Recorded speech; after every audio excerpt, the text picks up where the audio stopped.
Hi hello friends, எல்லாருக்கும் வணக்கம்.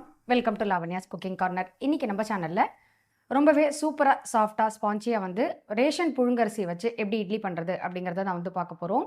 So பொதுவாக நம்ம இட்லி அரிசி தனியாக கடையில் வாங்கி தான் பண்ணுவோம். இன்றைக்கி பார்த்திங்கன்னா ரேஷன் புழுங்கரிசியில் அந்த புழுங்கரிசியோட வாசனையே இல்லாமல் ரொம்ப சூப்பராக சாஃப்டாக எப்படி இட்லி பண்ணுறது அப்படிங்கிறத நான் பார்க்க போகிறோம். ஸோ ஃபுல்லாக டீட்டெயிலாக நம்ம எப்படி பண்ணுறது அப்படிங்கிறத ஒன் பை ஒன்னாக அந்த ஸ்டெப் பை ஸ்டெப் காமிக்கிறேன். வாங்க வீடியோக்குள்ளே போகலாம். ரேஷன் புழுங்கரிசியில் நல்ல சாஃப்டான இட்லி எப்படி பண்ணுறது அப்படிங்கிறத தான் பார்க்க போகிறோம். இந்த இட்லி கட் பண்ணும் போதே பாருங்கள் எந்தளவுக்கு ஸ்பான்ச்சியாக இருக்குதுன்னு சொல்லிட்டு. இந்த மாவு வச்சு நம்ம இட்லியும் வாத்துக்கலாம், அதே சமயத்தில் தோசையும் வாத்துக்கலாம். இப்போ இதுக்காக அரிசி ஊற வைக்க போகிறோம். அதுக்காக ஒரு பாத்திரத்தில் 3 டம்ளர் அளவுக்கு ரேஷன் புழுங்கரிசி எடுத்துன்னு இருக்கேன். நமக்கு ரேஷனில் கொடுக்கக்கூடிய அந்த புழுங்கரிசி பார்த்திங்கன்னா இது மாதிரி கொஞ்சம் கலர் டல்லாக இருக்கிற மாதிரி தான் இருக்கும். ஸோ இந்த அரிசியோட அந்த கலர் டல்லாக இருந்தாலுமே அதே மாதிரி இதில் வாசனையும் பார்த்திங்கன்னா அந்த புழுங்கரிசிக்குன்னு ஒரு தனி வாசனை இருக்கும். அது எதுவுமே இல்லாமல் இந்த இட்லி எப்படி பண்ணுறது அப்படிங்கிறது தான் பார்க்க போகிறோம். இப்போ இந்த பாத்திரத்தில் 3 டம்ளர் அளவுக்கு நான் ரேஷன் புழுங்கரிசி எடுத்துட்டுருக்கேன். ஸோ இதுலேயே ரேஷன்லேயே உங்களுக்கு பச்சரிசியும் கிடைக்கும். நீங்கள் ரேஷன் பச்சரிசி புழுங்கரிசி 2மா கூட சேர்த்துக்கலாம். ஆனால் என்கிட்ட இன்றைக்கி ரேஷன் புழுங்கரிசி மட்டும்தான் இருக்குது, அதனால் அது மட்டும் சேர்த்துட்டுருக்கேன். இப்போ இந்த அரிசி களையிறதுக்கு முன்னாடி இதில் கொஞ்சமாக கல் உப்பு சேர்த்துட்டு களையும் போது பார்த்திங்கன்னா இதில் இருக்கக்கூடிய அந்த அழுக்கு எல்லாமே வந்துடும். ஸோ ஒன்றுக்கு ஒரு 4 தடவை நீங்கள் நல்லா தண்ணி விட்டு நல்லா தேய்ச்சி களையும் போது இதில் இருக்கக்கூடிய அந்த கலர், அதுக்கப்புறம் அந்த புழுங்கரிசிக்கு இருக்கக்கூடிய அந்த வாசனை எல்லாமே போயிடும். இதே உங்களுக்கு போர்வெல் வாட்டர் இருக்கிற மாதிரி இருந்ததுன்னா ஒரு 4-5 தடவை நல்லா நீங்கள் அந்த போர்வெல் தண்ணியில் களைஞ்சிட்டு அதுக்கப்புறமா நீங்கள் நம்ம குடிக்கிறதுக்காக யூஸ் பண்ணக்கூடிய தண்ணி விட்டு ஊற வச்சுக்கோங்க. இப்போ எனக்கு எல்லாமே ஒரே ஜலம் அப்படிங்கிறதுனால நான் ஒரே தண்ணி தான் வச்சு விட்டு களைய போகிறேன். இப்போது ஒரு 4 தடவை நல்லா களைஞ்சி எடுத்துட்டாச்சு. இது கூடவே 1 டம்ளர் அளவுக்கு பச்சை அரிசி சேர்த்துக்கலாம். நம்ம சாப்பாட்டுக்காக யூஸ் பண்ணக்கூடிய அரிசி சேர்த்துக்கிறேன். இதுலேயே உங்ககிட்ட ரேஷன் பச்சரிசி இருந்தால் அது கூட சேர்த்துக்கலாம். இப்போ இந்த அரிசி சேர்த்துட்டு ஒரு தடவை களைஞ்சிட்டு நல்லா ஒரு 4லேருந்து 5 மணி நேரம் இந்த அரிசியை நல்லா ஊற வச்சுக்கலாம். இப்போ தண்ணி விட்டு வச்சுருக்கேன், 4-5 மணி நேரம் நல்லா ஊறட்டும். அடுத்து உளுந்து ஊற வைக்க போகிறோம். அதுக்காக ஒரு பாத்திரத்தில் 1 டம்ளர் அளவுக்கு உளுந்து எடுத்துட்டுருக்கேன். ஸோ 4 டம்ளர் அரிசிக்கு பார்த்திங்கன்னா 1 டம்ளர் அளவுக்கு உளுத்தம் பருப்பு சேர்த்துட்டுருக்கேன். இதே முழு உளுந்து நல்ல உளுந்தாக இருந்தது அப்படின்னா நீங்கள் 5க்கு 1 கூட போட்டுக்கலாம். என்கிட்ட முழு உளுந்து தீர்ந்தெடுத்து அப்படிங்கிறதுனால நான் அரை உளுந்தாக தான் எடுத்துட்டுருக்கேன். இதில் ஒரு 1/4 டீஸ்பூன் அளவுக்கு வெந்தயம் சேர்த்துட்டு இது ரெண்டுத்தையும் என்னென்னா ஒரு 2 தடவை களைஞ்சிட்டு ஊற வச்சுக்கலாம். உளுந்தை பொறுத்தவரையும் ரொம்ப நாளைக்கு களையக்கூடாது. ஸோ ஒரு 2 டைம்ஸ் களைஞ்சாலே போதும். இப்போ களைஞ்சிட்டு இந்த உளுந்து நல்லா ஊறட்டும். இது 1 மணி நேரம் ஊறினதுக்கப்புறம் இதை எடுத்து ஃப்ரிட்ஜில் வச்சு விடலாம். அடுத்து ஒரு கைப்பிடி அளவுக்கு பார்த்திங்கன்னா அவல் ஊற வச்சுக்க போகிறோம். நம்ம எப்போ மாவு அரைக்க போகிறோமோ அதுக்கு ஒரு 1 மணி நேரத்துக்கு முன்னாடி இந்த அவல் ஊற வச்சா போதும். இப்போ அவலை நல்லா களைஞ்சிட்டு கொஞ்சமாக தண்ணி விட்டு வச்சுருக்கேன். இதுவும் நல்லா ஊறட்டும். அரிசி உளுந்து எல்லாமே நல்லா ஊறிடுத்து. ஸோ உளுந்து பார்த்திங்கன்னா இந்த அளவுக்கு நல்லா ஊறினதுக்கப்புறம் இது இதை ஃப்ரிட்ஜில் எடுத்து வச்சு விடலாம். அரிசி வெளியிலே இருக்கலாம். உங்களுக்கு ஒரு 1 மணி நேரம் உளுந்து ஃப்ரிட்ஜில் வச்சோம் அப்படின்னா மாவு அரைக்கிறதுக்கு நல்லாயிருக்கும். உளுந்து நல்லா உங்களுக்கு வேன்கண்டுன்னு வரும். ஸோ இட்லி நல்லா சாஃப்டாக ஃப்ளஃபியாக இருக்கும். அதுக்காக தான். இப்போது அவளும் நல்லா ஊறிடுத்து. அடுத்து இப்போ மாவை எப்படி அரைக்கலாம் அப்படிங்கிறத பார்க்கலாம். பொதுவாக மிக்சியில் அரைக்கிறத விட கிரைண்டரில் அரைக்கிறது ரொம்பவே நல்லாயிருக்கும் இட்லிக்கு. நம்ம முதல்ல உளுந்து தான் அரைச்சிக்க போகிறோம். ஏன்னா அரிசி அரைச்சிட்டு அதுக்கப்புறம் உளுந்து அரைச்சோம் அப்படின்னா கிரைண்டர் சூடாக இருக்கிற மாதிரி இருக்கும். ஸோ அதனால் முதல்ல உளுந்து அரைச்சிக்கோங்க. நான் 1 டம்ளர் அளவுக்கு தான் உளுந்து ஊற வச்சுருக்கிறதுனால ஒரே ஈடாக போட்டுன்றேன். இதே நீங்கள் ஒரு 7-8 டம்ளர் அரிசி உளுந்து ஊற வைக்கிற மாதிரி இருந்தால் 2 தடவையாக அரைச்சிக்கலாம். இப்போ உளுந்து சேர்த்துட்டு இது கூடவே கொஞ்சமாக தண்ணி சேர்த்து நல்லா ஃப்ளஃபியாக நீங்கள் அரைச்சிக்கோங்க. நீங்கள் உளுந்தை ஃப்ரிட்ஜுக்குள்ளே வைக்கிறதுக்கு மறந்துட்டோம், இல்லை ஊற வச்சதை வைக்கிறதுக்கு இடம் இல்லை அப்படின்னா நீங்கள் அரைக்கும் போது ஐஸ் வாட்டரோ இல்லை ஐஸ் க்யூபோ சேர்த்து கூட அரைச்சா உங்களுக்கு பார்த்திங்கன்னா மிஷின் சூடாகாமல் உளுந்து ஒரு மாதிரி நீத்து போன மாதிரி ஆகிடும். மிஷின் எந்த அளவுக்கு ஹீட் ஆகுறதோ அந்த அளவுக்கு பார்த்திங்கன்னா உளுந்து நீத்து போன மாதிரி ஆகிடும். ஒரு மாதிரி லிக்விடாக இருக்கிற மாதிரி இருக்கும், கெட்டியாக வராது. ஸோ அதுக்காக தான் நம்ம ஐஸ் சேர்க்கும் போது அதோட அந்த ஹீட் பார்த்திங்கன்னா பேலன்ஸ் பண்ணிவிடும். நான் அப்படியே உளுந்து அந்த ஜலத்தோடையே ஃப்ரிட்ஜுக்குள்ளே வச்சதுனால இந்த தண்ணி விட்டே தான் உளுந்து அரைச்சிக்க போகிறேன். இப்போ உளுந்து நல்லா அரையட்டும். அரைஞ்சதுக்கப்புறம் நான் உங்களுக்கு காமிக்கிறேன். ஸோ சின்ன சின்ன டிப்ஸ் இதெல்லாம் ஃபாலோ பண்ணும்போது பார்த்திங்கன்னா இட்லி நல்ல சாஃப்டாக ரொம்ப சூப்பராக இருக்கும். இப்போ பார்த்தீங்கன்னா, இந்த அளவுக்கு வந்து உளுந்து அரைஞ்சிருக்கு. அதே மாதிரி உளுந்து அரைக்கும்போது ஒரேடியா எல்லா தண்ணியும் ஒரே தடவையா விட்டுடக்கூடாது. கொஞ்சம் கொஞ்சமா தண்ணி தெளிச்சு அரைக்கும்போது தான் உங்களுக்கு வந்து பார்த்தீங்கன்னா, உளுந்து கரெக்ட்டான பதத்தில அரைஞ்சு வரும். ஒரேடியா தண்ணி விட்டாலும் ரொம்ப லிக்விட் ஆயிடும். அதே மாதிரி ரொம்ப தண்ணி விடாம அரைச்சாலும் வந்து பார்த்தீங்கன்னா, மாவு ரொம்ப கெட்டியா இருக்கிற மாதிரி இருக்கும். ஸோ, இப்போ வந்து பார்த்தீங்கன்னா, உளுந்தெல்லாம் கொஞ்சம் கூட இல்லாம நல்லா சூப்பரா அரைச்சாச்சு. இத வந்து நம்ம ஒரு பாத்திரத்துக்கு வந்து மாத்திக்கலாம்.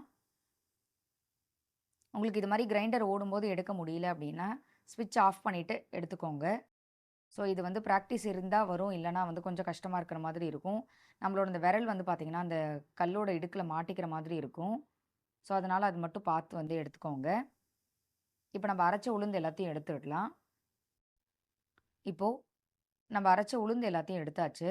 ஸோ, இந்த அளவுக்கு நல்லா எடுத்துட்டு, அதுக்கப்புறமா நம்ம வந்து அரிசி அரைச்சோம் அப்படின்னா சரியா இருக்கும். அடுத்து நம்ம ஊற வச்ச அந்த அவல வந்து இதில சேர்த்துக்க போறோம்.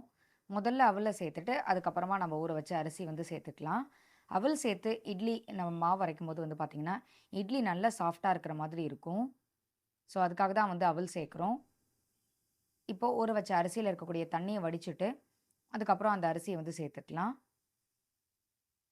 ஸோ, இந்த அரிசி அரைக்கும்போது நீங்க வந்து ஊற வச்ச தண்ணி சேர்க்கணுங்கிறது கிடையாது. நார்மல் தண்ணி கூட நீங்க வந்து சேர்த்துக்கலாம்.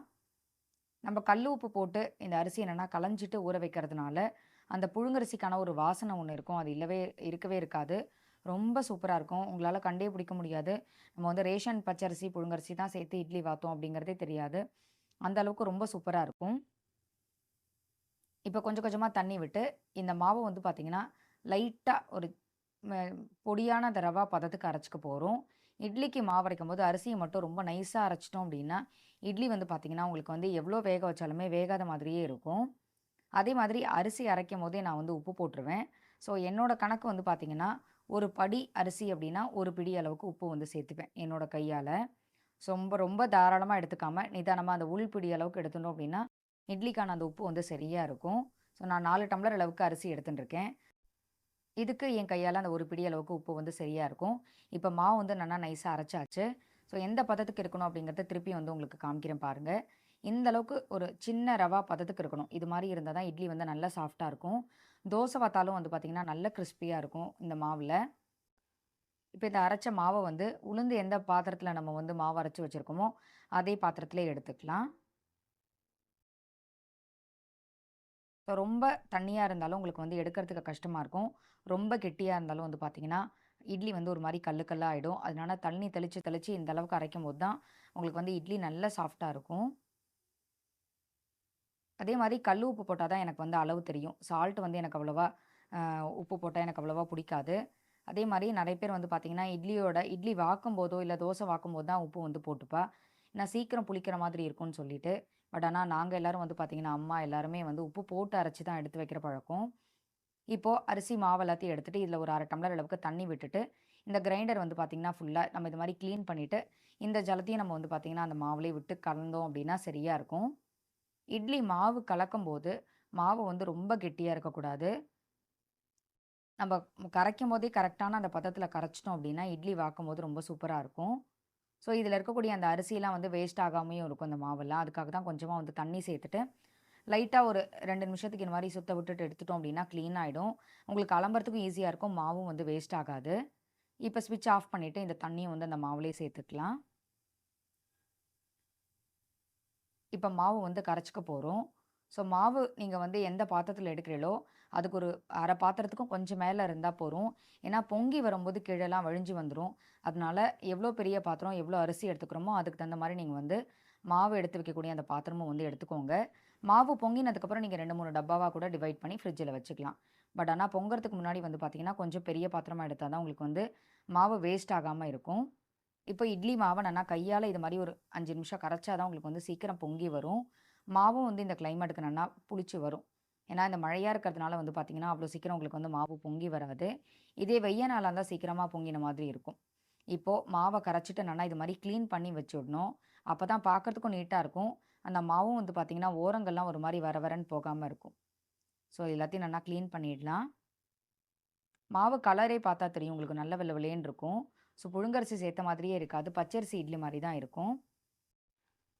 இப்போ இந்த இட்லி மாவ வந்து பொங்கறதுக்காக வைக்க போறோம். ஸோ இது வந்து ஒரு 5லேருந்து 6 மணி நேரம் நல்லா வந்து பொங்கி வரட்டும். அதுக்கப்புறமா வந்து பார்க்கலாம். கார்த்தால அரைச்சோம் அப்படின்னா, ராத்திரி வாக்குறதுக்கு வந்து உங்களுக்கு ஈஸியா இருக்கும். இப்ப பார்த்தாலே தெரியும் நம்ம எந்த அளவுக்கு மாவு வச்சிருந்தோம், எந்த அளவுக்கு பொங்கி வந்திருக்குங்கிறது பார்க்கும்போதே உங்களுக்கு வந்து தெரியும். இந்த அளவுக்கு மாவு நன்னா பொங்கி வந்தா தான் இட்லி வந்து நல்லா சாஃப்ட்டா இருக்கும். ஸோ நான் வந்து அரைப்பருப்பு அப்படிங்கிறதுனால 4க்கு 1 எடுத்துட்டுருக்கேன். இதே முழு பருப்பு நல்ல உளுத்தம் பருப்பா இருந்ததுன்னா, நீங்க 5க்கு 1 கூட எடுத்துக்கலாம். இப்போ இட்லி மாவு வந்து ரெடியா இருக்கு. அடுத்து இட்லி வந்து எப்படி வாக்குறதுன்னு பார்க்கலாம். நீங்க துணி போட்டும் வாக்கலாம், இல்லன்னா எண்ணெய் தடவியும் வாக்கலாம்.